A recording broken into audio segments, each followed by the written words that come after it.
Stanley had never seen the office this brightly lit. Was it a sign of something? He hoped it was. He hoped very much that it was.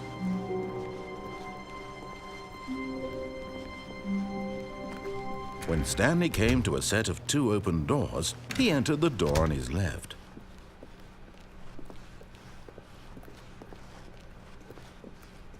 Yet there was not a single person here either.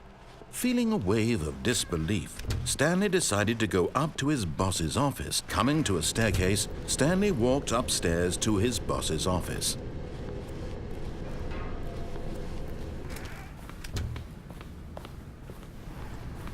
Here's the door, just go.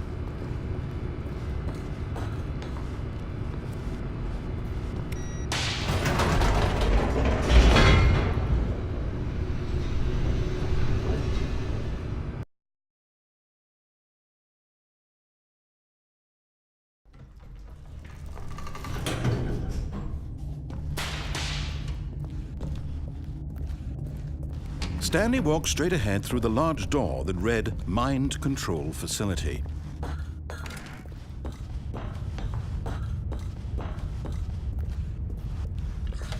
The lights rose on an enormous room packed with television screens. What horrible secret did this place hold? Stanley thought to himself. Did he have the strength to find out?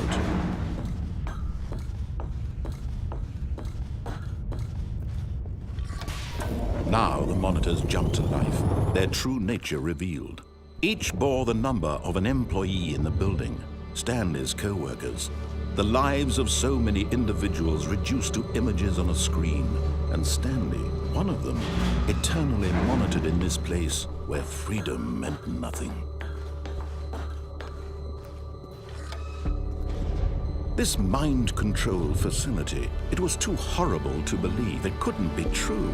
Had Stanley really been under someone's control all this time? Was this the only reason he was happy with his boring job? That his emotions had been manipulated to accept it blindly? No, he refused to believe it. He couldn't accept it. His own life in someone else's control? Never! It was unthinkable. Wasn't it? Was it even possible? Had he truly spent his entire life utterly blind to the world? But here was the proof, the heart of the operation. Controls labeled with emotions, happy or sad or content, walking, eating, working, all of it monitored and commanded from this very place. And as the cold reality of his past began to sink in, Stanley decided that this machinery would never again exert its terrible power over another human life. For he would dismantle the controls once and for all.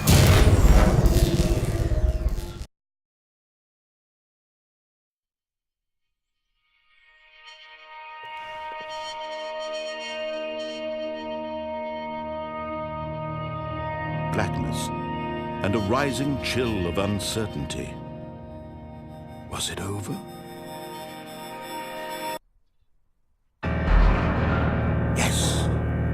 He had won. He had defeated the machine, unshackled himself from someone else's command. Freedom was mere moments away. And yet, even as the immense door slowly opened, Stanley reflected on how many puzzles still lay unsolved. Where had his co-workers gone? How had he been freed from the machine's grasp? What other mysteries did this strange building hold? But as sunlight streamed into the chamber, he realized none of this mattered to him. For it was not knowledge or even power that he had been seeking, but happiness. Perhaps his goal had not been to understand, but to let go. No longer would anyone tell him where to go, what to do, or how to feel. Whatever life he lives, it will be his. And that was all he needed to know. It was perhaps the only thing worth knowing. Stanley stepped through the open door. Stanley felt the cool breeze upon his skin, the feeling of liberation, the immense possibility of the new path before him. This was exactly the way, right now, that things were meant to happen. And Stanley was happy.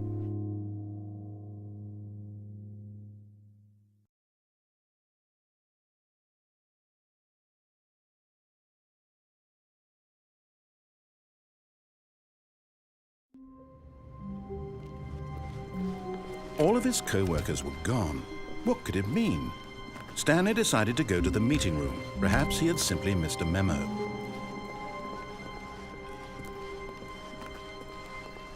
When Stanley came to a set of 2 open doors, he entered the door on his left.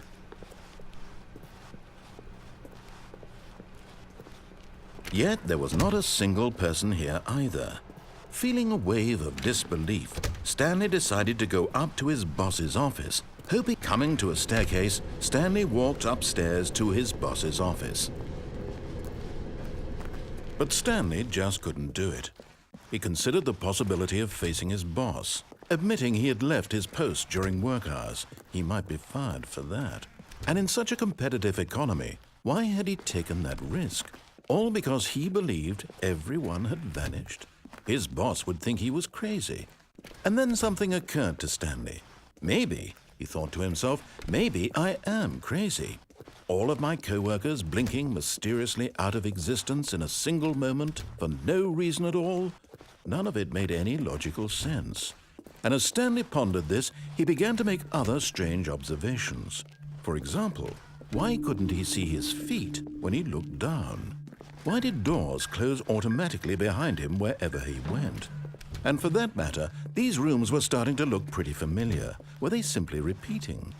No, Stanley said to himself, this is all too strange. This can't be real. And at last, he came to the conclusion that had been on the tip of his tongue. He just hadn't found the words for it. "I'm dreaming!" he yelled. "This is all a dream." Oh, what a relief Stanley felt to have finally found an answer, an explanation. His co-workers weren't actually gone. He wasn't going to lose his job. He wasn't crazy after all. And he thought to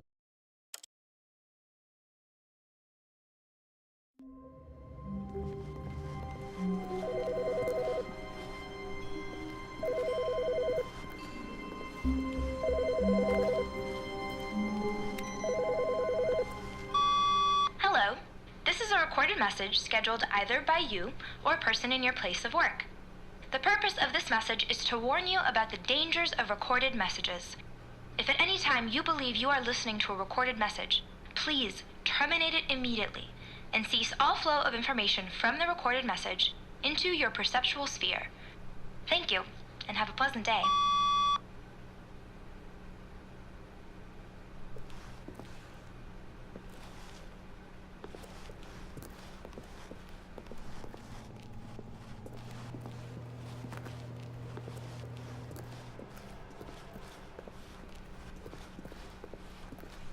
When Stanley came to a set of 2 open doors, he entered the door on his left. This was not the correct way to the meeting room, and Stanley knew it perfectly well. Perhaps he wanted to stop by the employee lounge first, just to admire it.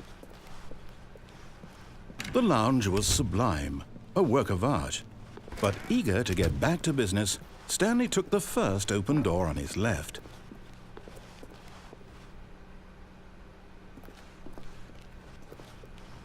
Stanley was so bad at following directions, it's incredible he wasn't fired years ago.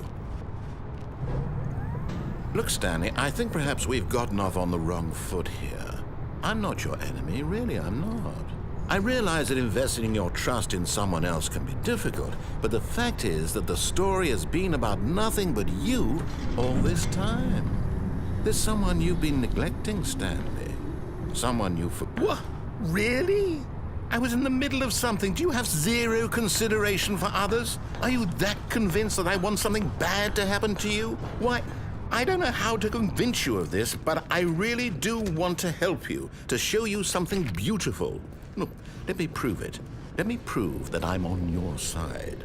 Give me a chance.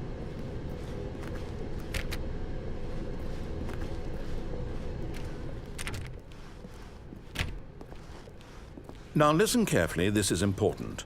Stanley walked through the red door.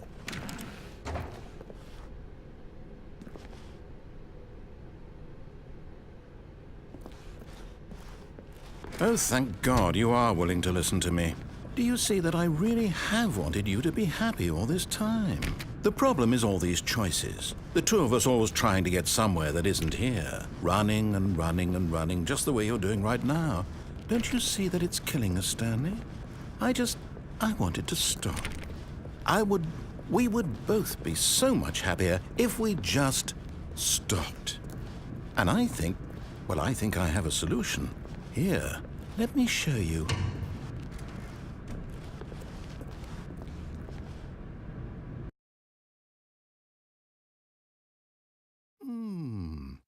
What do we want?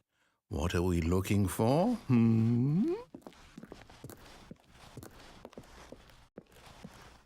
Here. Yes. Oh, it's beautiful, isn't it? If we just stay right here, right in this moment with this place, Stanley, I think I feel happy. I actually feel happy. No, wait. Where are you going?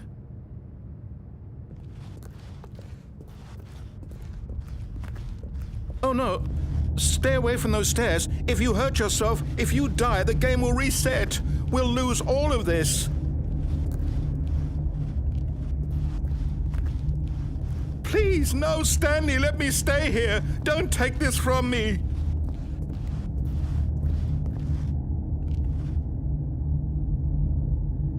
No! Oh, thank God you lived. You had me worried there for a... No, what are you doing, Stanley? Please, I'm asking you not to take this away from me. I can't go back to what I was before. If you die, we'll both go back. Why are you doing this?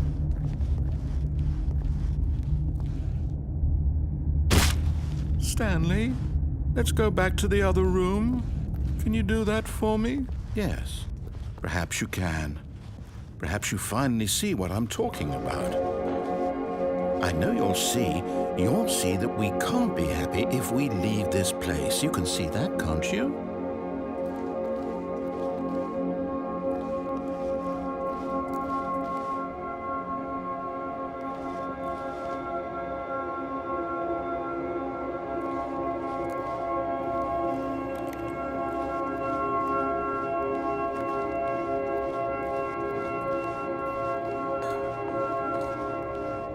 No, perhaps not.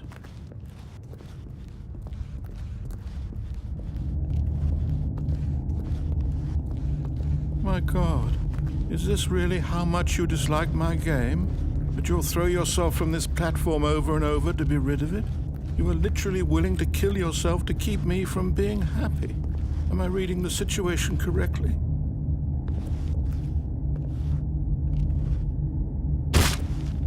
Maybe you're just getting a kick out of it.